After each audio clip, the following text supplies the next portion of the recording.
दोस्तों ये स्टोरी का 66 भाग है। अगर आपने इस स्टोरी के पिछले वाले भाग नहीं देखे तो मैंने प्लेलिस्ट में मेंशन कर दिया, आप ज़रूर जाकर के चेकआउट करें। जहां एक तरफ क्रिस मीरा एक दूसरे के साथ मीठे से पल बिता रहे थे, वहीं दूसरी तरफ युग ड्राइव कर रहा था। उसके बराबर में राजवीर बैठा था और पीछे गुस्से में रूही। रूही इस वक्त बहुत गुस्से में थी। राजवीर जैसे तैसे रूही को मना कर ले तो आया था, लेकिन उसे खुद डर लग रहा था कि कहीं रूही नित्या के सामने रिएक्ट ना करने लगे। और इन सब से बेखबर युग उसके चेहरे की मुस्कुराहट तो जा ही नहीं रही थी, वह तो सीटी बजाता हुआ गाना गा रहा था। हमारी शादी को अभी बाकी हैं हफ्ते 4, मिलन की जल्दी है, ट्रेन की धीमी है रफ्तार। रूही से अब बर्दाश्त नहीं हुआ, वह थोड़ा सा आगे आई और युग के बाल पकड़े और उसे खींचते हुए बोली, शर्म नहीं आती तुझे बेशरम इंसान, या दिन देखने के लिए मैंने तुझे पैदा किया था। अरे इससे अच्छा तो यह होता तू मुझे और अपने पापा को अनाथ आश्रम में छोड़ आता। मैं यह बर्दाश्त कर लेती, लेकिन उस चुड़ैल की बेटी हमारे घर, यह मुझसे कतई बर्दाश्त नहीं होगा। युग ने अपने बाल जैसे तैसे छुड़ाए और गुस्से में राजवीर को देखकर बोला, पापा अपनी सेटिंग को समझा लो, मेरे बाल खराब कर दिए, एक्सीडेंट हो जाएगा। इतना कहकर उसने अपनी पकड़ स्टीयरिंग पर मजबूत की। वहीं राजवीर, उसने तो अपना चेहरा घुमा लिया। ना तो वह माँ और ना ही बेटे को, माँ बेटे के बीच में राजवीर अच्छे से पिस गया था। रूही ने फिर राजवीर की बाजू पर मारकर गुस्से में कहा, तुम क्यों खिड़की के बाहर देख रहे हो? अपने बेटे को बोलने की हिम्मत क्यों नहीं? अभी भी वक्त है, बोल दो, यू टर्न ले लेगा, वरना वह लड़की इसकी जिंदगी नर्क बना देगी। राजवीर ने अभी कुछ नहीं कहा। इतने ही दिनों से वह तो माँ बेटे को समझा समझा कर थक गया था। इतने में युग बोला, पापा समझा लो अपनी बीवी को भी, नहीं चलेगा, टीवी सीरियल देखकर कुछ ज्यादा ही भड़कने लगी है। अरे अभी तो मेरी बीवी शादी करके मेंशन आई भी नहीं और आपकी बीवी उसे खरी खोटी सुनाने लगी। मैं पहले कह दे रहा हूँ, मैं उन बेटों में से नहीं हूँ जो अपनी बीवी की बेइज्जती बर्दाश्त करता रहे। मम्मा बॉय बनकर नहीं रहूंगा, एक आदर्श पति बनकर रहूंगा। राजवीर ने गुस्से में युग को देखा और फिर एक बार रूही को, लेकिन इस बार भी रिएक्ट नहीं किया। रूही कुछ देर तक तो शांति से बैठी रही, लेकिन वह भी अपनी आदत से मजबूर थी। थोड़ा सा आगे आई और उसने फिर से युग की बाजू पर मारना शुरू कर दिया और चिल्लाते हुए बोली, कुत्ते, मन तो करता है तुझे पीट पीट कर गंजा कर दूं। तूने कैसे कैसे दिन दिखा दिए, यह सब देखने से पहले मुझे मौत क्यों नहीं आ गई? कभी नहीं सोचा था कि उस डायन की शक्ल देखूंगी और तेरी वजह से उस डायन के घर शगुन लेकर जा रही हूँ। वहीं युगवीर अब इरिटेट हो गया था। उसने अपना हाथ झटकते हुए कहा, पापा अपनी बीवी को समझा रहे हो या नहीं? पता नहीं खुद को क्या समझती, अभी तो मेरी बीवी आई भी नहीं और इन्हें सास बनने की धुन सवार है। आखिरकार राजवीर इरिटेट हो गया और वह चिल्लाता हुआ बोला, बस कर, दोनों माँ बेटे ने मेरा खून पीकर रखा दिया है। आखिर दोनों चाहते क्या हो कि मैं यहीं रुक जाऊं? युग गाड़ी साइड लगाओ, मुझे नहीं जाना ओबराय हाउस, तुम्हारा मामा ही रिश्ता पक्का करके आ जाएगा और तुम गरिमा को डेट बता कर आ जाना। लगाओ साइड में गाड़ी। पागल कर दिया दोनों ने, शांति से बैठा नहीं जाता। युग ने गाड़ी साइड में लगा दी। राजवीर गाड़ी से उतरने को हुआ, लेकिन युग ने बटन प्रेस कर दिया, जिस वजह से गाड़ी लॉक हो गई। राजवीर बोला, अब गाड़ी लॉक क्यों कर दी? खोलो दरवाजा, मैं नहीं जा रहा। तुम माँ बेटे के साथ मेरी बेइज्जती कराने का जिम्मा उठा रखा है। राजवीर ने फिर रूही को देखकर कहा, तुम्हें शर्म नहीं आती? यह तुम पर ही गया है, एकदम जिद्दी, और तुम उम्र के इस पड़ाव में अपने बेटे को मारे जा रही हो। क्या हो जाएगा मारने से? वह अपनी बात पर अड़ा हुआ है। तुमसे पहले मैंने इसे थप्पड़ मारकर देख लिया, लेकिन यह अपनी जिद पर पूरी तरीके से आया हुआ है। क्या चाहती हो? इकलौता बेटा है हमारा कि इसके दिल की ना करें? बताओ क्या चाहते हो? मान लेता हूँ तुम्हारी बात, युग को इमोशनली ब्लैकमेल करके किसी लड़की के पल्ले बांध लेता हूँ, तो क्या यह दोनों खुश रहेंगे? रूही भी दांत पीसते हुए बोली, राजवीर मुझ पर गुस्सा मत करो, एक तो तुम्हारे बेटे ने यह दिन दिखा दिया, ऊपर से तुम मुझ पर ही गुस्सा कर रहे हो। क्या चाचू ने मुझे तुम्हारे पल्ले नहीं बांधा था? क्या मेरी और तुम्हारी शादी अच्छी नहीं चल रही? मुझे ऐसे एग्जाम्पल मत दो जिससे मेरा दिमाग खराब हो जाए। राजवीर अब पैर पटकता हुआ बोला, हाथ जोड़कर कह रहा हूँ रूही, प्लीज शांत रहना, वहां नित्या को देखकर उसके बाल मत पकड़ लेना। रूही भी गुस्से में बोली, अगर नित्या की तरफ तुमने देखा भी ना तो तुम्हारे और नित्या दोनों की आंखें नोच लूंगी, और यह तुम्हारा बेटा जिंदगी भर भी मुझे इसे कुंवारा रखना पड़े तो रखूंगी, लेकिन उस गरिमा से इस कुत्ते की शादी नहीं करूंगी। राजवीर ने रूही की तरफ देखकर हाथ जोड़े और बोला, प्लीज रूही प्लीज, शांत रहना, समझने की कोशिश करो। अगर तुम वहां रिएक्ट करोगी तो चाचू की इज्जत खराब होगी। प्लीज रूही। इस बार रूही शांत हो गई। फिर उसने राजवीर के हाथों पर अपना हाथ रखकर कहा। इतना कहकर उसने एक बार फिर युग की बाजू पर 2-3 थप्पड़ मार दिए। युग भी हल्का सा पलट कर देख कर बोला, माँ आपको नहीं लगता आपके हाथ कुछ ज्यादा ही चल रहे हैं? जब से गाड़ी चला रहा हूँ तब से पीट ही रहा हूँ।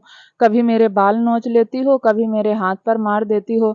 अरे अब मैं शादी करने वाला हूँ, बड़ा हो गया हूँ, गरिमा के सामने मुझे ऐसे मारोगी तो क्या सोचेगी गरिमा कि मेरे घर में मेरी इज्जत ही नहीं है? तो रूही कुछ बोलते उससे पहले ही राजवीर ने उससे शांत रहने का इशारा किया और रूही राजवीर को देखकर कहा, अच्छा आप परेशान मत होइए, मैं कुछ रिएक्ट नहीं करूंगी। राजवीर ने रूही के गाल पर हाथ लगाया और रूही पीछे होकर बैठ गई। राजवीर ने युग को देखकर कहा, अब ड्राइव कर और कृपया करके एक भी शब्द मुंह से मत निकालना, वरना अब तक तो तेरी माँ मार रही थी, अब मैं मारूंगा और मेरा मारना सह नहीं पाएगा।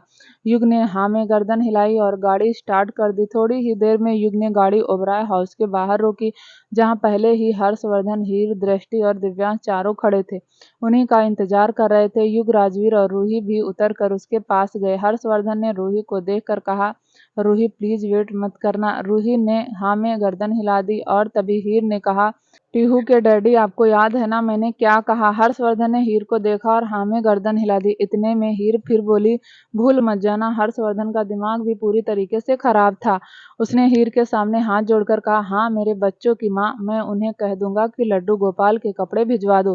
हीर ने हाँ में गर्दन हिला दी और हीर बोली, ऐसे क्यों बात कर रहे हो? या तो शगुन है, हम इतना सारा शगुन लेकर आए हैं तो वह बदले में हमें कम से कम लड्डू गोपाल के कपड़े तो दे ही दें। ऐसा तो नहीं है कि हमारे लड्डू गोपाल को कपड़े की कमी है, लेकिन बेटे के ससुराल से कपड़े आएंगे तो शगुन होता है। हर्षवर्धन अपना सर लौटाने को ही हुआ था कि राजवीर ने हंसकर कहा, बस चाचू इसी में थक गए? मैं तो पूरे रास्ते इन माँ बेटे का झगड़ा सुलझाता हुआ आया हूँ। दिव्यांश बोला, बस अब चले। हर्षवर्धन ने हाँ में गर्दन हिलाई और फिर सब गाड़ियों में से कुछ सामान निकाला, जिसमें गरिमा के कपड़े, फ्रूट, मिठाई, कुछ ज्वेलरी और बाकी का सामान था। सब उसे लेकर हाउस के अंदर जाने लगे तो वॉचमैन ने सबको देखकर कहा, आप सब कौन हैं, अंदर क्यों जा रहे हैं? हर्षवर्धन ने कहा, गरिमा का रिश्ता लेकर आए हैं। वॉचमैन को समझ तो ज्यादा नहीं आया, लेकिन उसने उन सबको अंदर जाने दिया और थोड़ी ही देर में वह सब ओबराय हाउस के हॉल में खड़े हुए थे। हर्षवर्धन ने सबको देखकर सामान टेबल पर रखने के लिए कहा और सबने धीरे धीरे अपने हाथ में पकड़ी हुई टोकरी उस टेबल पर रख दी। हर्षवर्धन थोड़ा तेज आवाज में बोला, अजय, नित्या बाहर आओ। हर्षवर्धन की आवाज सुनकर अजय और नित्या दोनों ही सीढ़ियों से होते हुए हॉल में आ गए। नित्या की नजर जैसे ही टेबल पर गई वह गुस्से में बोली, मिस्टर रघुवंशी, दिमाग खराब तो नहीं हो गया आपका? यह सब क्या है? हर्षवर्धन ने कहा, तुम्हें क्या लगा मेरे बच्चे पुलिस स्टेशन में मजाक करके आए थे? अगर मेरे युग को तुम्हारी गरिमा पसंद है तो यह शादी होकर रहेगी। नित्या ने दांत पीसते हुए कहा, इतने सपने मत देखो मिस्टर रघुवंशी कि मैं अपनी बेटी को तुम जैसों के घर शादी करूंगी। अपना यह सामान उठाओ और निकलो यहाँ से। नित्या का रूड बिहेवियर देखकर दिव्यांश की भौहें तन गई। वह एकदम आगे बढ़ा तो हर्षवर्धन ने उसका हाथ पकड़कर उसे शांत रहने का इशारा किया। वहीं रूही भी गुस्से में नित्या की तरफ बढ़ी, लेकिन राजवीर ने उसकी कलाई पकड़कर अपनी तरफ खींच लिया। हर्षवर्धन ने बड़े प्यार से कहा, देखो नित्या, तुम्हारी बेटी को हमारे घर में कोई कमी नहीं होगी। हमारे युग की पसंद का सवाल है। ऐसा नहीं है कि हमारे युग को लड़कियों की कमी है, लेकिन इसका दिल गरिमा पर आ गया तो बेहतर होगा कि तुम सब कुछ भूल जाओ और अपनी बेटी को खुशी खुशी हमारे घर विदा कर दो। इस बार अजय बोला, मिस्टर रघुवंशी, दिन में सपने देखने लगे या बुढ़ापा आ गया है? आपको ऐसा क्यों लगता है कि मैं अपनी बेटी की शादी तुम्हारे इस छिछोरे लड़के से करूंगा? छिछोरा सुनकर युग को हंसी आ गई। वह आगे आया और बोला, पापा जी कैसी बातें करते हो? मैं छिछोरा नहीं हूँ, चाहे जितने भी घोड़े दौड़ाकर पता करवा लीजिए। बहुत शरीफ लड़का हूँ मैं। पहली बार किसी लड़की पर दिल आया तो वह आपकी बेटी गरिमा है। इतना कहकर उसने ऊपर की तरफ हाथ बढ़ा दिया। गरिमा एक पिलर के सहारे खड़ी हुई उदास से चेहरे से युग को ही देख रही थी। अजय ने एक हाथ उठाकर युग के सीने पर रखा और उसे धक्का देते हुए कहा, निकलो यहाँ से, निकलो। जितना ड्रामा करना था कर लिया, इससे ज्यादा ड्रामा मैं और मेरी पत्नी भूल नहीं सकते।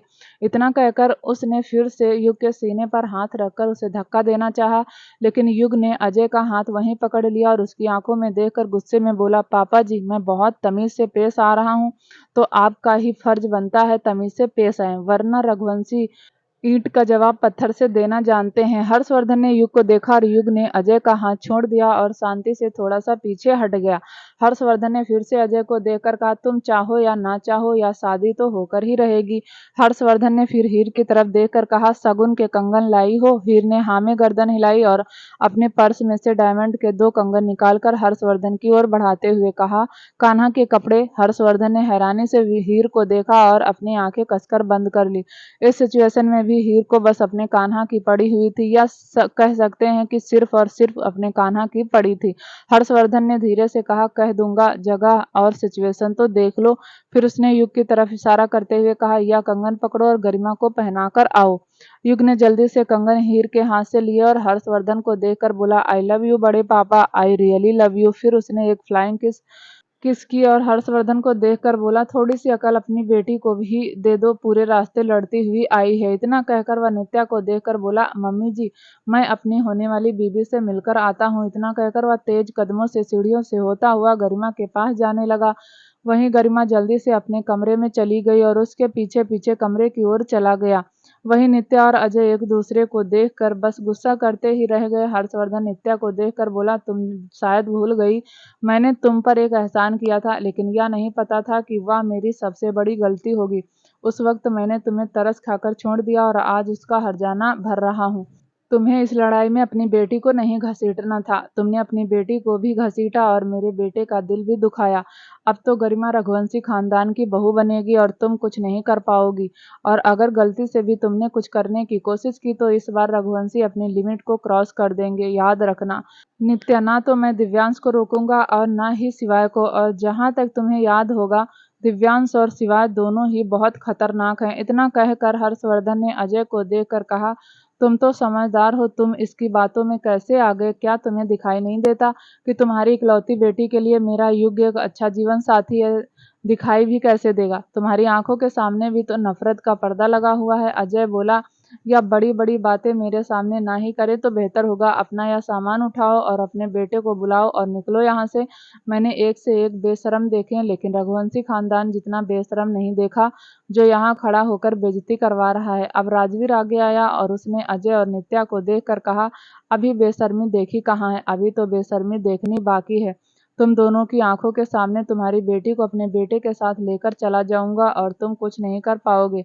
नित्या ने राजवीर को देखा और मीठी सी मुस्कुराहट के साथ बोली, क्या बात है राजवीर, तुम तो आज भी वैसे के वैसे ही हो। और यह सुनकर रूही अंदर तक जल गई। नित्या ने जैसे ही राजवीर पर कमेंट किया, रूही की भौहें तन गई। वह गुस्से में नित्या को देखने लगी। वहीं नित्या ने रूही का देखना इग्नोर किया और एक उंगली राजवीर के सीने पर रखकर उसे चलाती हुई बोली, राजवीर, मैं झूठ नहीं बोल रही, सच कह रही हूँ, तुम आज भी वैसे के वैसे ही हो। अब रूही से बर्दाश्त नहीं हुआ, उसने नित्या की उंगली पकड़ ली और उसके हाथ को मरोड़ कर बोली, डायन चुड़ैल, बदली तो तू भी नहीं है, तू भी वैसी की वैसी ही है, एकदम चालबाज। इतना कहकर उसने नित्या को धक्का दे दिया और राजवीर की आंखें हैरानी से फैल गई। उसने हर्षवर्धन की तरफ देखा तो हर्षवर्धन को खुद समझ नहीं आ रहा था कि यह हो क्या रहा है। इतने में रूही अजय को उंगली दिखाते हुए कहा, तुम्हारी बीवी सबके सामने राजवीर से फ्लर्ट कर रही है और तुम हो कि देखे जा रहे हो, अपनी बीवी को कंट्रोल में नहीं रख सकते, और अगर नहीं रख सकते तो मुझे बताओ, अभी इसे ठीक कर देती हूँ। इतना कहकर उसने जल्दी से अपनी साड़ी का पल्लू अपनी कमर पर टांगा और नित्या की बाजू पकड़कर उसे हिलाते हुए बोली, एक बात कान खोलकर सुन ले, युग की वजह से मजबूर हूँ जो तेरे घर में खड़ी हूँ, वरना तुझे तो मैं पटक पटक कर मारती। राजवीर को हाथ लगाएगी, राजवीर पर कमेंट पास करेगी, मरना चाहती है मेरे हाथों से, जानती भी है राजवीर कौन है, मेरा पति है। रूही रघुवंशी का इकलौता पति, और तूने राजवीर की तरफ आंख उठाकर भी देखा तो यह बिल्ली सी आंखें नोच लूंगी। अब नित्या की भी गुस्सा आ गया। उसने रूही के हाथ से अपना हाथ झटका और गुस्से में बोली, मैं तो कब से कह रही हूँ निकलो यहाँ से, कोई जरूरत नहीं है यहाँ रहने की, अपने राजवीर को पकड़ो और जाओ। अब तो रूही से बर्दाश्त नहीं हुआ, उसने नित्या के बालों को पकड़ लिया और यह देखकर बाकी की रघुवंशी फैमिली का हाथ उसके मुंह पर आ गया। सब एकदम शौक हो गए और रूही नित्या के बालों को खींचते हुए कहा, चुड़ैल डायन, तू मेरे राजवीर को उल्टा सीधा बोलेगी, मेरे राजवीर को देख मैं तेरी क्या हालत करती हूँ। इतना कहकर उसने नित्या के गाल पर जोर से चाटा मार दिया। नित्या सीधा अजय के ऊपर जाकर गिरी।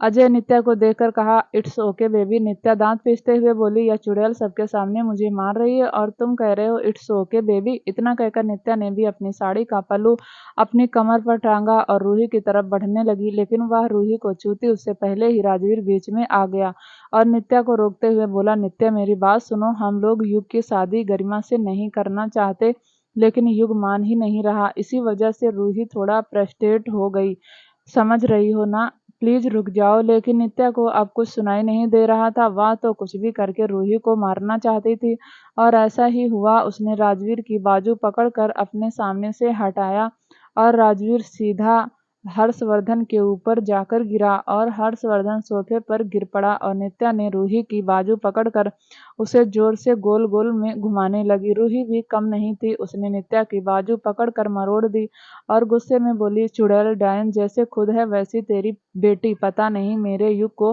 पूरी दुनिया में तेरी बेटी ही क्यों पसंद आई, तू सोच भी नहीं सकती मैं तेरा क्या करूंगी।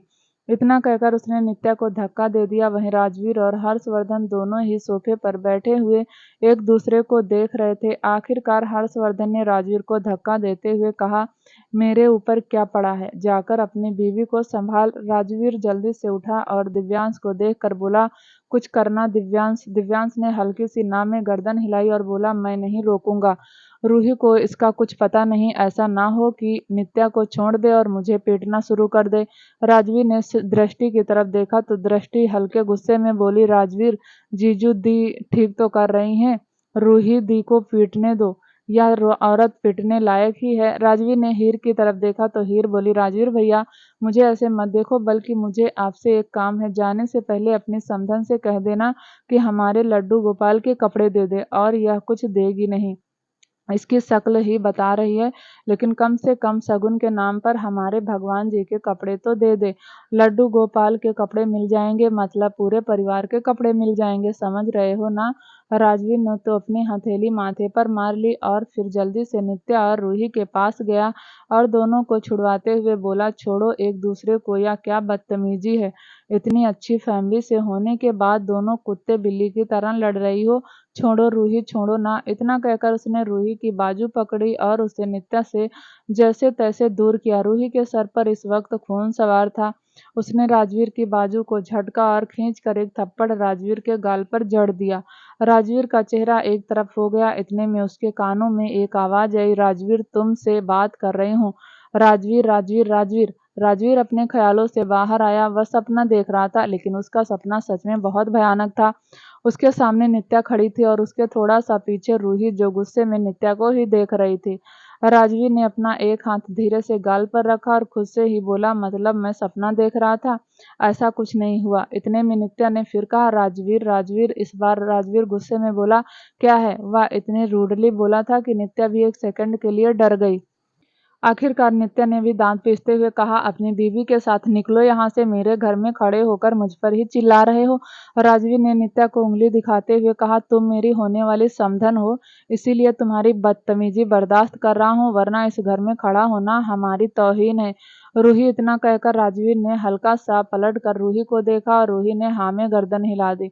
नित्या कुछ बोलती उससे पहले ही हर्षवर्धन ने कहा, राजवीर इसके मुंह लगने की जरूरत नहीं है, बैठो। यह लोग हमारा स्वागत तो करेंगे नहीं, लेकिन जब तक हमारा बेटा गरिमा को कंगन पहना कर आता नहीं, तब तक तो हमें इंतजार ही करना होगा। इतना कहकर उसने हीर की तरफ देखा और हीर हर्षवर्धन के पास बैठ गई।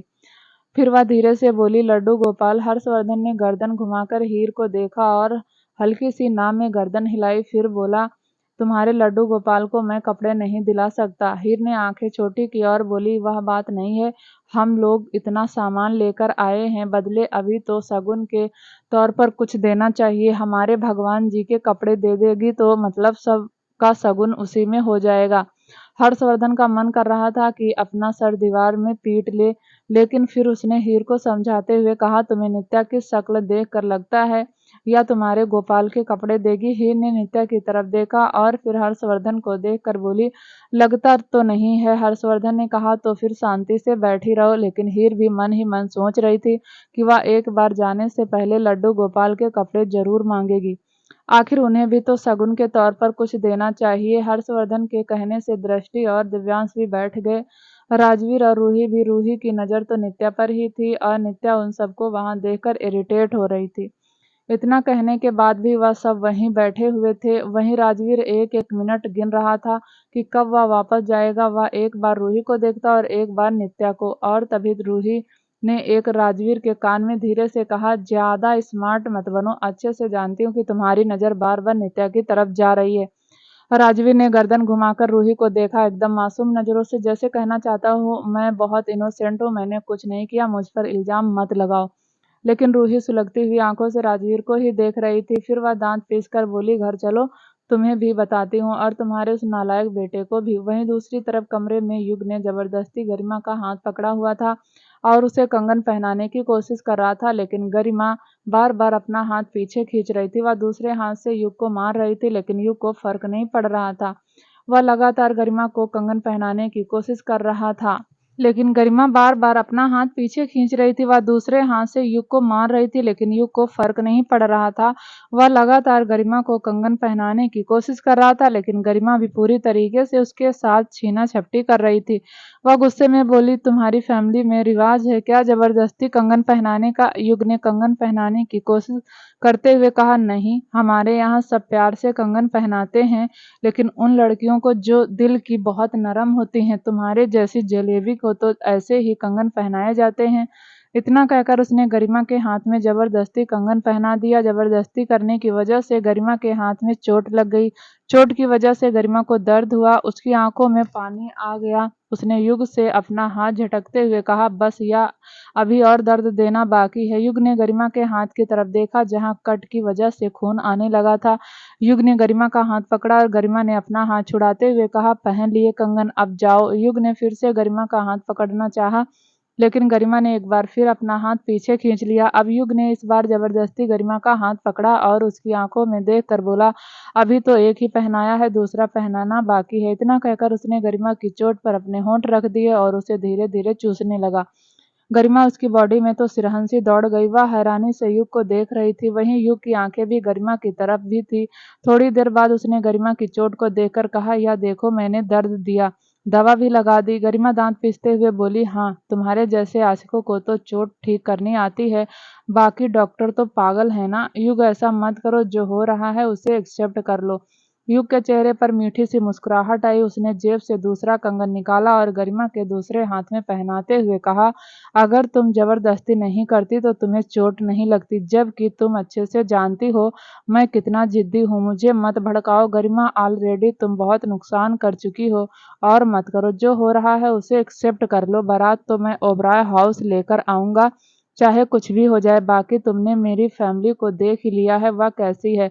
मेरे एक बार कहने पर अगर दुश्मनों के घर आकर खड़ी हो गई तो सोचो वह मेरे लिए क्या क्या कर सकती है। अपनी जिद छोड़ दो, अपने पेरेंट्स को समझाओ, क्योंकि तुम्हें तो अब मेरे साथ ही रहना है। गरिमा नम आंखों से बोली, लेकिन मैं तुम्हारे साथ खुश नहीं रहूंगी। यह सुनकर युग को हंसी आ गई। वह बोला, तुम्हें क्या लगता है मैं तुम्हें अपने घर लेकर जाऊंगा तो तुम्हें खुश रखूंगा? नहीं बेबी, तुम्हारे साथ तो बहुत हिसाब करने हैं, लेकिन सारे हिसाब धीरे धीरे होंगे।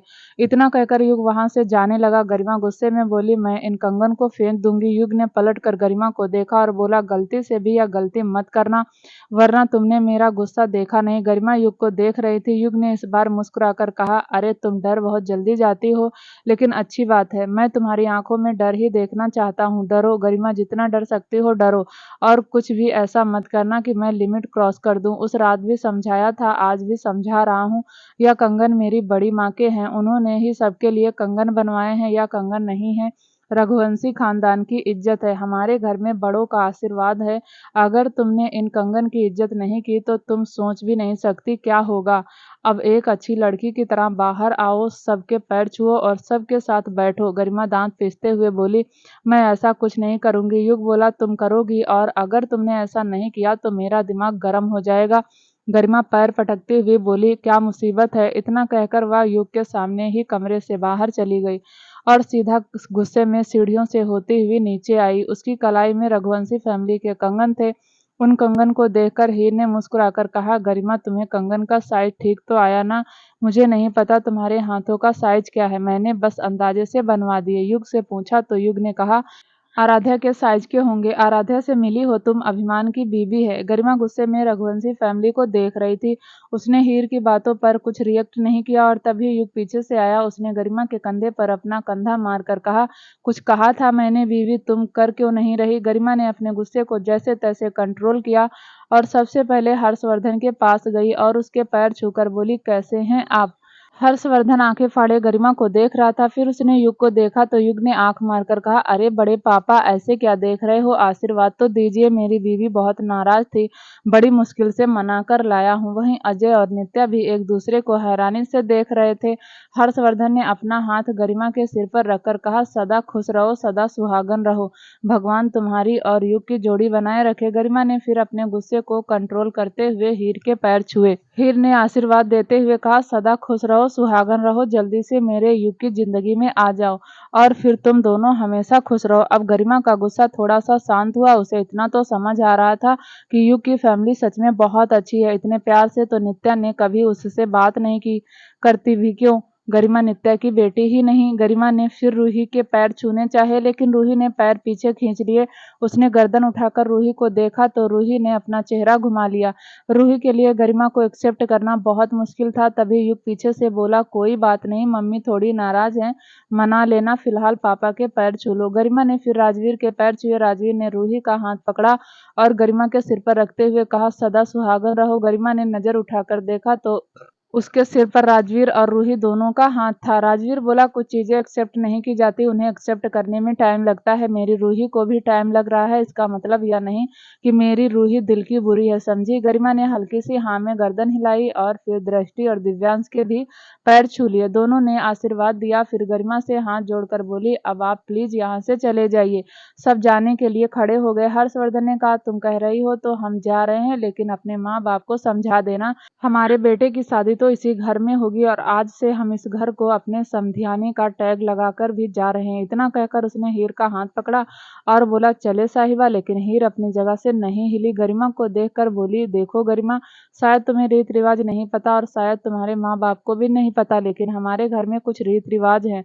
हम सब शगुन का सामान इतना लेकर आए हैं, बदले में तुमने कुछ नहीं दिया। कम से कम मेरे लड्डू गोपाल के कपड़े तो दे दो ताकि हम भी उन्हें शगुन के तौर पर अपने घर लेकर चले जाएं। गरिमा हैरानी से हीर को देख रही थी। इतनी अजीब सी स्थिति में भी हीर इतने हक से अपने लड्डू गोपाल के कपड़े मांग रही थी। गरिमा ने नित्या को देखा तो नित्या गुस्से में बोली, कोई लड्डू गोपाल के कपड़े नहीं मिलेंगे, निकलो यहाँ से। रघुवंशी मेंशन नहीं है, ओबराय हाउस है, यहाँ किसी की अजीब गरीब डिमांड पूरी नहीं होगी। जैसे आप आए हो वैसे ही चले जाओ। इस बार हीर ने नित्या को देखकर कहा, तुम्हें पता है बुरे से बुरा इंसान भी भगवान के सामने हाथ जोड़ता है, लेकिन तुम तो बुरे इंसान से भी ज्यादा बुरी हो। मैं बस अपने लड्डू गोपाल के कपड़े मांग रही हूँ और वह तुम्हें देने पड़ेंगे। जब तक तुम मेरे लड्डू गोपाल के कपड़े नहीं दोगी मैं यहाँ से नहीं जाऊंगी। शगुन के तौर पर तुम्हें मेरे लड्डू गोपाल के कपड़े देने ही पड़ेंगे। इतना कहकर हीर गुस्से में सोफे पर बैठ गई। हर्षवर्धन ने हीर को देखकर कहा, हीर, यह लोग तुम्हारी आस्था को नहीं समझते, चलो उठो, मैं तुम्हारे गोपाल के कपड़े दिलाता हूँ। हीर ने गुस्से में हर्षवर्धन को देखा और हर्षवर्धन इस बार चुप हो गया। वहीं हर्षवर्धन को चुप देखकर राजवीर और दिव्यांश दोनों की हंसी छूट गई और उन सबको ऐसे देखकर गरिमा के चेहरे पर भी मुस्कुराहट आ गई। उसे धीरे धीरे समझ आ रहा था कि रघुवंशी फैमिली कितनी अच्छी है, ऐसी स्थिति भी कितने अच्छे से एक दूसरे के साथ बिहेव कर रहे हैं। राजवीर ने हर्षवर्धन को देखकर कहा, होम मिनिस्टर का आर्डर है चाचू, अब आप कुछ नहीं बोल सकते। दिव्यांश भी जाकर हीर के पास बैठ गया और बोला, चाची आप बिल्कुल ठीक कह रही हैं, चाचू को कुछ पता तो है नहीं, इन्हें क्या पता लड्डू गोपाल के कपड़े ले जाना कितना जरूरी है। आखिर यह लोग भी तो हमें शगुन के तौर पर कुछ देंगे। वह क्या है ना, सिवाय नहीं आया इसलिए यह लोग नखरे दिखा रहे हैं, और कोई बात नहीं, सगाई में तो सिवाय आ ही जाएगा, फिर देखते हैं कि यह दोनों मियाँ बीवी कैसे नखरे दिखाते हैं। हीर को दिव्यांश का सपोर्ट मिला तो वह दिव्यांश को देखकर बोली, ठीक कह रही हूँ ना भैया, क्या गलत बोल दिया मैंने? शगुन के तौर पर यह भी तो हमें कुछ देंगे। इनकी शक्ल बता रही है कि यह किसी को कुछ देते तो है नहीं, लेकिन कम से कम हमारे भगवान जी के कपड़े दे देंगे तो हम भी तो अपने भगवान जी को युग की शादी का न्योता देंगे, वरना वह यह नहीं कहेंगे युग की ससुराल से तो कुछ आया ही नहीं, फिर हम उनके सामने क्या मुंह लेकर जाएंगे। दिव्यांश ने हाँ में गर्दन हिलाई। गरिमा ने एक नजर नित्या और अजय को देखा तो दोनों ही गुस्से में रघुवंशी फैमिली को देख रहे थे। गरिमा को समझ आ गया कि रघुवंशी फैमिली जब तक नहीं जाएगी जब तक लड्डू गोपाल के कपड़े उन्हें दिए ना जाएं, और अगर रघुवंशी फैमिली नहीं गई तो उसके मम्मी पापा और ज्यादा गुस्सा हो जाएंगे और लड़ाई बढ़ती चली जाएगी। गरिमा को अब महसूस हो रहा था कि उसे अपने माँ बाप की बात मानकर युग के दिल से नहीं खेलना चाहिए था।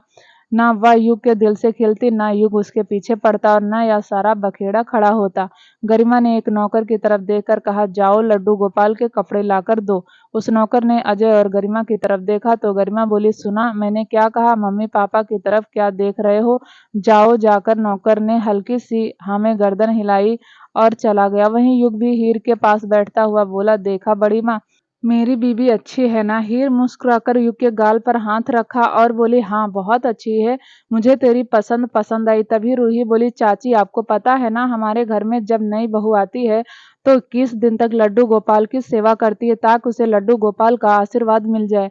हीर बोली, हाँ जानती हूँ, लेकिन अब गरिमा नहीं करना चाहती तो कोई बात नहीं। रूही गरिमा को ताने मारते हुए बोली, चाची यह करेगी भी नहीं। अरे यह लड्डू गोपाल की सेवा तो छोड़ो, अपने पति का ही ख्याल रख ले, बड़ी बात है जिसने अपने माँ बाप के कहने पर इतना बड़ा कांड कर दिया हो। आपको लगता है वह लड़की हमारे घर आकर हमारे संस्कारों में ढलेगी? गरिमा का चेहरा उतर गया, उसकी आंखों में पानी आते आते रह गया। वहीं राजवीर ने रूही की तरफ देखा और बोला, रूही प्लीज बहुत हुआ, रूही अब शांत हो जाओ।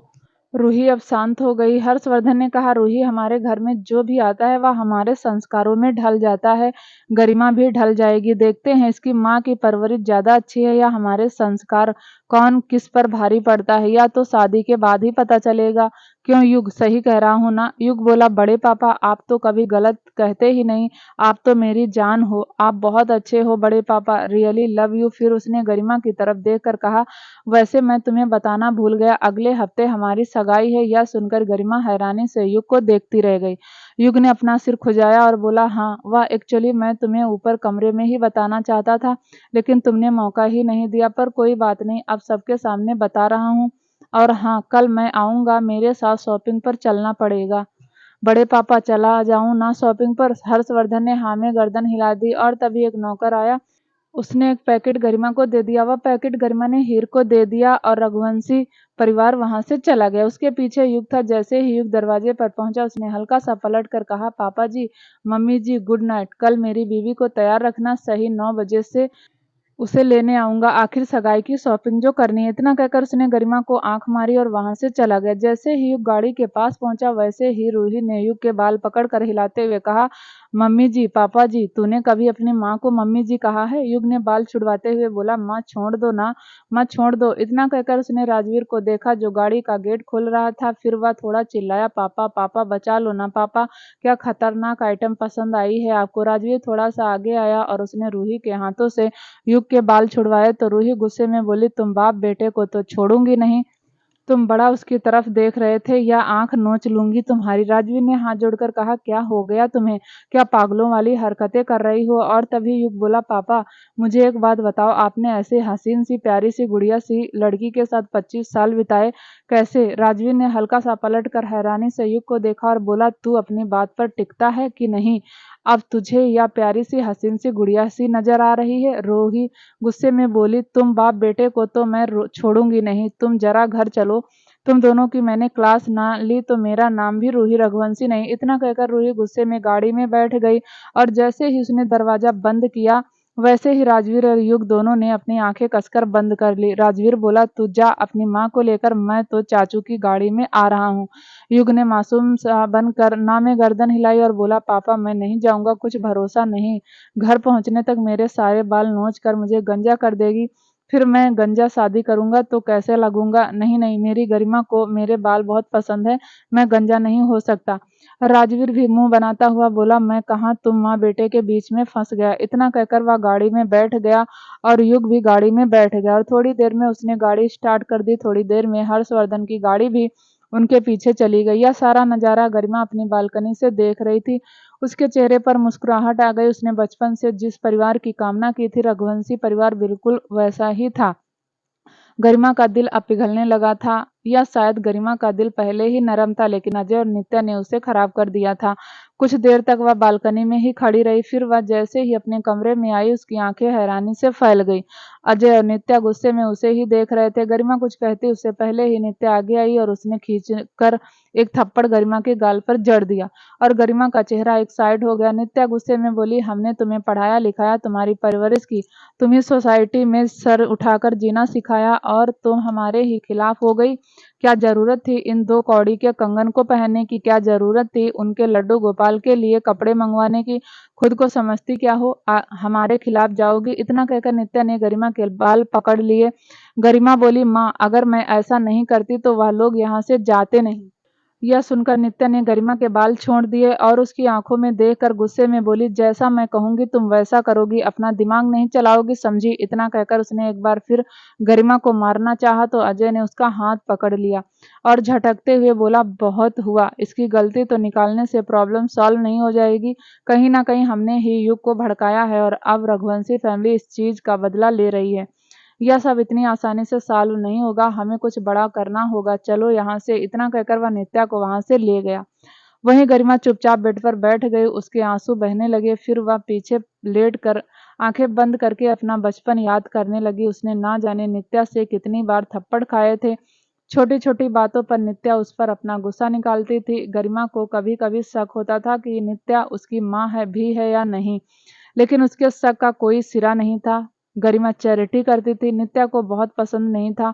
उसने गरिमा को ओबराय हाउस में रहने के लिए मजबूर कर दिया, वरना गरिमा ने जब अपना होश संभाला था वह अपने फ्लैट में शिफ्ट हो गई थी और चैरिटी करके खुश रहती थी।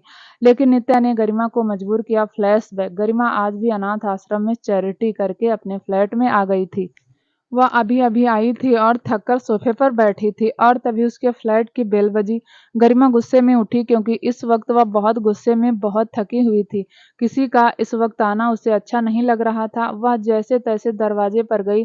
उसने दरवाजा खोलकर देखा तो सामने नित्या और अजय दोनों खड़े थे। उन दोनों को देखकर गरिमा के चेहरे पर मुस्कुराहट आ गई, इस उम्मीद में कि शायद उसके मम्मी पापा उसे प्यार से गले लगाएंगे, लेकिन हुआ बिल्कुल उल्टा। नित्या ने गरिमा को गेट पर ही डांटते हुए कहा, तुम्हें शर्म नहीं आती? तुम्हारे पापा ने तुम्हें फ्लैट क्या दे दिया? तुम यहीं रहने लगी? तुम्हें चैरिटी करने से मना नहीं करती, लेकिन इसका मतलब यह तो नहीं कि घर आकर अपने माँ बाप का हाल ही ना पूछो। गरिमा कुछ नहीं बोली, चुपचाप फ्लैट के अंदर आ गई। पीछे पीछे अजय और नित्या भी आ गए। दोनों ही सेटिंग एरिया में बैठ गए। गरिमा बोली, मम्मा पापा पानी लेकर आओ। अजय बोला, रहने दो, तुम हमें पानी पिलाने वाली होती तो हमारे साथ ओबराय हाउस रहती, यहाँ नहीं। गरिमा कुछ नहीं बोली। बहुत पहले से ही उसने अपने माँ बाप से बहस करना छोड़ दिया था। जब जब वह नित्या अजय से बहस करती उसे फिजिकली टॉर्चर होना पड़ता था, इसलिए वह चुपचाप खड़ी रही। नित्या ने गुस्से में कहा, सुनाई देता या नहीं? गरिमा अभी कुछ नहीं बोली। अजय बोला, बहरी हो गई हो, सुनाई क्यों देगा? 10 आदमी इसके बारे में पूछते हैं तो हमें कहते हुए शर्म आती है कि यह लड़की यहाँ रहने लगी। यह भी नहीं सोचती इसके माँ बाप की सोसाइटी में इज्जत खराब हो रही है। इतना कहकर अजय ने गरिमा की तरफ गुस्से में देखा और बोला, तुम जानती भी हो लोग तुम्हारे बारे में क्या सोचते हैं, कि तुम यहाँ किसी लड़के के साथ रहती हो। कोई कहता है कि तुम अय्याशी करती हो इसलिए अकेली रहती हो। कोई कहता है कि हमने तुम्हें घर से निकाल दिया और ना जाने क्या क्या बातें होती रहती हैं। तुम ओबराय हाउस में आकर क्यों नहीं रहती? गरिमा अभी कुछ नहीं बोली। नित्या ने कहा, मुझे तो यह लड़की समझ नहीं आती, इतनी चुप क्यों रहती? हमारा कितना ही पैसा इसने चैरिटी में उड़ा दिया। नित्या गुस्से में बोली, एक बात कान खोलकर सुन लो, यह पैसा या शोहरत या दौलत सब हमारी है, तुम्हारी नहीं। अगर तुम्हें पैसा उड़ाना है तो पैसे कमाने होंगे। इस बार गरिमा ने धीरे से कहा, तो ठीक है, मैं ओबराय इंडस्ट्रीज ज्वाइन कर लेती हूँ। अजय गुस्से में बोला, तुम्हारी औकात है कि तुम ओबराय इंडस्ट्रीज ज्वाइन करो? तुम्हें कुछ आता भी है? तुम्हें क्या लगता है बिजनेस करना बच्चों का खेल है? तुमसे कुछ नहीं होगा। गरिमा कुछ नहीं बोली। गरिमा ने अपने गुस्से को जैसे तैसे कंट्रोल किया और बोली, आप दोनों यहाँ क्यों आए हो? नित्या ने कहा, तुमसे काम है और तुम उस काम को मना नहीं करोगी। अगर तुमने वह काम कर दिया तो शौक से हमेशा के लिए इस घर में रह सकती हो। गरिमा ने हिम्मत करते हुए कहा, कौन सा काम? नित्या ने प्लान के बारे में सब कुछ गरिमा को बता दिया।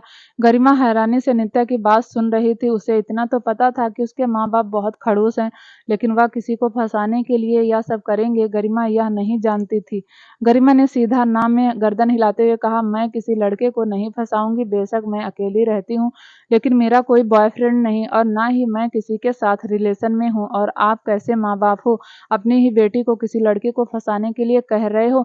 यह सुनकर नित्या गुस्से में गरिमा की ओर बढ़ने लगी तो अजय ने नित्या का हाथ पकड़कर अपने पीछे किया और बोला, तुम जानती भी हो रघुवंशी फैमिली ने क्या किया है? तुम्हारी मौसी को मार दिया, तुम्हारे चाचू को मार दिया और तुम अब भी हमारे प्लान में शामिल नहीं होना। इतना कहकर अजय ने अपने गुस्से को कंट्रोल किया, क्योंकि वह जानता था गरिमा को गुस्से में वह कभी नहीं मना सकता, इसलिए इस बार वह थोड़ा नाटक करते हुए भावुक हो गया और बोला, देखो गरिमा, तुम बचपन से देखती आई हो तुम्हारी माँ के अंदर कितना गुस्सा है। मैं भी तुम पर गुस्सा करता हूँ, जानती हो क्यों? क्योंकि इन आंखों ने जवान भाई की लाश देखी और तुम्हारी माँ ने अपनी बहन की, और इन दोनों मौतों के जिम्मेदार सिर्फ रघुवंशी फैमिली। यकीन नहीं आता तो गूगल पर पढ़ लेना कि नैना कपूर की मौत कैसे हुई। उन्होंने तो तुम्हारी माँ को भी डरा धमकाकर इंडिया छोड़ने के लिए कहा था और तुम्हारी माँ ने डरकर इंडिया भी छोड़ दिया था। अगर मैं तुम्हारी माँ की जिंदगी में नहीं आता तो वह लोग तुम्हारी माँ को भी मार देते। मैं भी जानता हूँ कि तुम्हारी माँ को कैसे बचाकर रखा है। इतना कहकर अजय ने नित्या की तरफ पलकें झपकाई। नित्या भी इस बार अजय की बात समझ गई और भरे गले से बोली, अगर तुम हमारा साथ नहीं देना चाहती तो मत दो, तुमसे मैं उम्मीद भी क्या कर सकती हूँ? तुमने तो सोच लिया कि अपने बारे में सोचोगी, लेकिन मेरे सीने में बदले की आग भड़क रही है। जब तक मैं उनके परिवार के एक बेटे को जेल नहीं भेज देती, मेरा बदला पूरा नहीं होगा। गरिमा ने जब अपने माँ बाप को इतना भावुक देखा तो उसका दिल पिघल गया। वैसे भी बचपन से लेकर आज तक वह प्यार के लिए तरसती थी। अजय और नित्या ने गरिमा को भावुक किया और गरिमा हो भी गई। नित्या आंखों में आंसू लेकर सोफे पर बैठ गई। गरिमा जल्दी से अपनी माँ के पास आई और बोली, आप रोइए मत, आप जैसा चाहती हैं मैं वैसा ही करूंगी। अगर उन लोगों की वजह से हमारे घर में 2 मौतें हुई तो उनके घर का बेटा भी जेल जाएगा। आप फिक्र मत कीजिए, आप बस मुझे बताइए मुझे करना क्या है। आप जैसा जैसा कहेंगी मैं करूंगी। नित्या के चेहरे पर एक डेविल सी मुस्कुराहट आ गई। उसने अजय को देखा और अजय ने भी हल्का सा मुस्कुरा दिया। नित्या ने गरिमा को गले लगा लिया और बोली, मैं तुझे इस्तेमाल नहीं करना चाहती, लेकिन क्या करूं?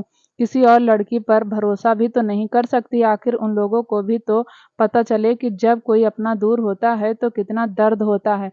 नित्या की बात सुनकर गरिमा ने हाँ में गर्दन हिलाई। Flashback and. गरिमा की आंखों में पानी था। उसे अब समझ आ रहा था कि गलती दोनों तरफ से हुई है। हीर की बात उसके दिल में घर कर गई थी। ना जाने रात के किस वक्त गरिमा की आंख लगी। वहीं दूसरी तरफ हर्षवर्धन कपड़े चेंज कर रहा था और हीर लड्डू गोपाल के कपड़े देख रही थी। लड्डू गोपाल के कपड़े बहुत सुंदर थे। हीर उन कपड़ों को देखकर मन ही मन खुश हो रही थी। हर्षवर्धन मिरर में देखकर अपनी टी शर्ट की बाजू फोल्ड करता हुआ बोला, हाँ तो साहिबा क्या बोल रही थी तुम? इतना कहकर उसने पलटकर हीर को देखा तो हीर ने लड्डू गोपाल के कपड़े साइड रख दिए और खड़ी होकर बोली, क्या बोल रही थी? हर्षवर्धन एक कदम हीर की तरफ बढ़ा तो हीर एक कदम पीछे हटकर बोली, साहब रहने दीजिए ना, बहुत थक गई हूँ। हर्षवर्धन थोड़ा और करीब गया और बोला, थक गई तो मैं क्या करूँ, मुझे भी तो मेरी हीर चाहिए। इतना कहकर उसने हीर की कमर पर हाथ डालकर खुद से सटा लिया और बोली, बुढ़ापा आ गया है। हर्षवर्धन ने ना में गर्दन हिलाते हुए कहा, मुझे तो नहीं आया। हीर हर्षवर्धन को खुद से दूर करते हुए बोली, सुनिए जी, हटिए, या सही वक्त नहीं है। हर्षवर्धन ने अपनी पकड़ और ज्यादा मजबूत करते हुए कहा, सुनाइए जी, तुम्हारे करीब आने के लिए मुझे सही और गलत वक्त नहीं देखना, समझी? इतना कहकर उसने हीर को गोद में उठा लिया और हैरानी से हर्षवर्धन को देख रही कर बोली, सच में आपको तो बुढ़ापा नहीं आया?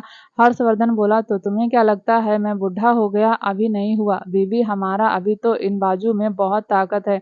इतना कहकर हर्षवर्धन हीर को बेड पर ले आया और धीरे धीरे दोनों एक दूसरे में खो गए। वहीं दूसरी तरफ रूही गुस्से में राजवीर को देख रही थी। राजवीर बोला, चेंज कर लूं या नहीं? रूही दांत पीसते हुए बोली, राजवीर तुम्हें शर्म नहीं आती? तुम उस लड़की को, सॉरी उस नित्या को ऐसे देख रहे थे जैसे आज ही उसे घर लेकर आ जाओगे। राजवीर बोला, तौबा तौबा, तुम्हारे होते हुए मैं किसी दूसरी औरत के बारे में सोच ही नहीं सकता। रूही बोली, मेरी बात कान खोलकर सुन लो राजवीर, अगर उस चुड़ैल ने तुम पर डोरे डालने की कोशिश की ना तो मैं उसके बाल पकड़कर उसे बहुत मारूंगी। अचानक ही राजवीर की आंखों में उसका सपना उभर आया।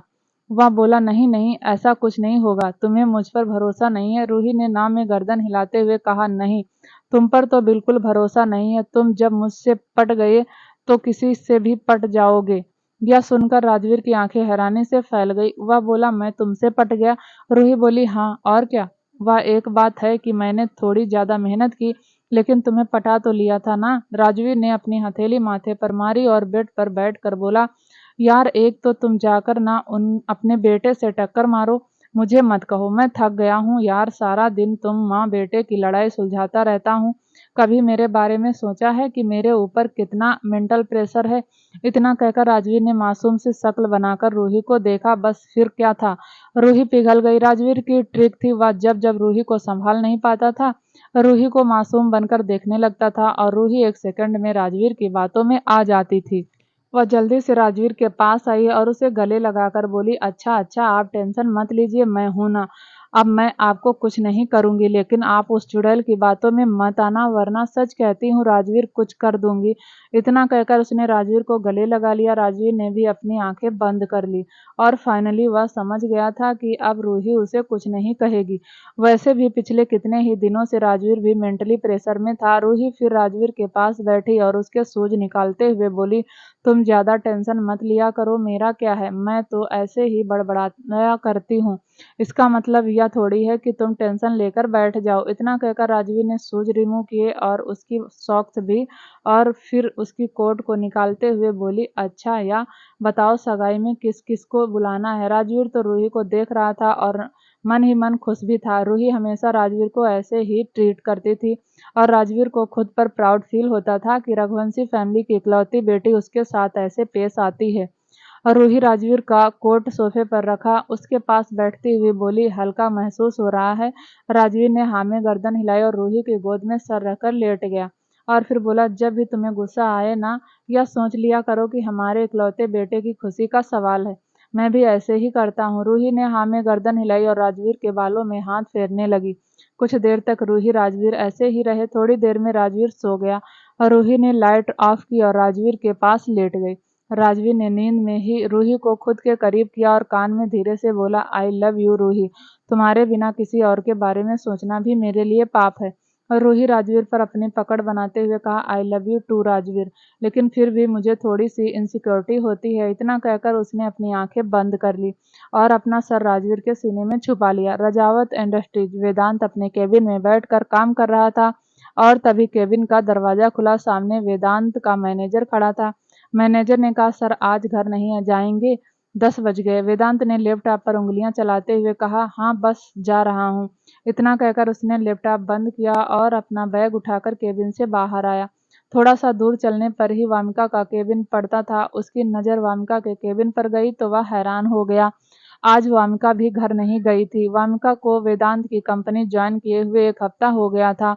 वेदांत ने वामिका के केबिन खोलकर अंदर आया तो देखा वामिका टेबल पर सर रखकर सो रही। वेदांत चुपचाप आकर वामिका के सामने बैठ गया और वामिका को देखता रहा। बहुत देर तक देखने के बाद उसने मन में कहा, वामिका तुम्हें कुछ समझ नहीं आता या तुम समझना नहीं चाहती? मैं भी बेवकूफ हूँ, तुम्हें कभी हिंट भी नहीं देता। और तभी उसका फोन रिंग हुआ। उसने जल्दी से अपना फोन बंद किया, लेकिन रिंग की आवाज थोड़ी ज्यादा थी, जिस वजह से वामिका की आंख खुल गई। वामिका ने अपने केबिन में वेदांत को देखा और एकदम उठकर बोली, साहब आप यहाँ? वेदांत बोला, हाँ। वह मैं घर जा रहा था तो मैंने देखा तुम यहाँ हो, तुम घर नहीं गई? वामिका के सामने ड्रेस कुछ डिजाइन पड़े थे। वामिका अपनी आंखें मलते हुए बोली, नहीं, वह आपने कहा था ना कि यह सब कल ही देना है, इसीलिए इन्हीं पर काम कर रही थी। आप जाइए, मैं ड्राइवर के साथ घर आ जाऊंगी। वेदांत ने अपने फोन को देखा, उसमें वंशिका का नंबर फ्लैश हो रहा था। वेदांत ने फोन कट किया, फोन जेब में रखा और वामिका के सामने जो डिजाइन पड़े थे उन सबको समेटकर बोला, तुम फिलहाल अभी घर चलो, कोई आफत नहीं आ रही, कल आकर कर लेना। वामिका बोली, नहीं साहब मैं कर देती हूँ। वेदांत ने वामिका को देखा और बोली, मैंने कहा ना, इट्स माई आर्डर, चलो अब घर चलो, माँ का फोन आ रहा है। वामिका मना नहीं कर पाई, वैसे भी उसे बहुत नींद आ रही थी। वेदांत के पीछे पीछे अपने केबिन से बाहर आ गई। थोड़ी ही देर में वेदांत ड्राइव कर रहा था और वामिका उसके बराबर में बैठी थी। वेदांत अपने दिल की बात वामिका को बताना चाहता था। कई बार कोशिश भी कर चुका था, लेकिन हर बार उसकी जुबान उसका साथ नहीं देती थी। आज वेदांत ने एक बार फिर वामिका से अपने दिल की बात कहनी चाहिए। वह हिम्मत करता हुआ बोला, वामिका तुमने आगे क्या सोचा है? वामिका विंडो के बाहर देखती हुई बोली, कल आऊंगी तो सबसे पहले डिजाइन कंप्लीट करूंगी, उसके बाद आप डिजाइन को मेल कर देना, वह चेक चेक कर लेना, और अगर डिजाइन अच्छे हुए तो मैं दूसरे ड्रेस पर काम करूंगी। वेदांत ने अपनी आंखें कसकर बंद कर ली। उसने एक गहरी सांस ली और बोला, कल की बात नहीं कर रहा हूँ, तुम्हारे फ्यूचर की बात कर रहा हूँ। फ्यूचर में क्या सोचा? वामिका बोली, सोचना क्या, आपने मेरी जिंदगी आसान बना दी, सिद्धि को कॉलेज में एडमिशन दिला दिया, वह अब अपनी मास्टर की डिग्री कंप्लीट कर लेगी, फिर एक छोटा सा फ्लैट ले लेंगे और आपसे दूर चले जाएंगे। क्या होगा आगे जानने के लिए प्लीज़ दोस्तों चैनल को लाइक शेयर सब्सक्राइब जरूर करें ताकि जब भी वीडियो डालें आपको नोटिफिकेशन तुरंत मिले। तब तक के लिए नमस्कार, धन्यवाद।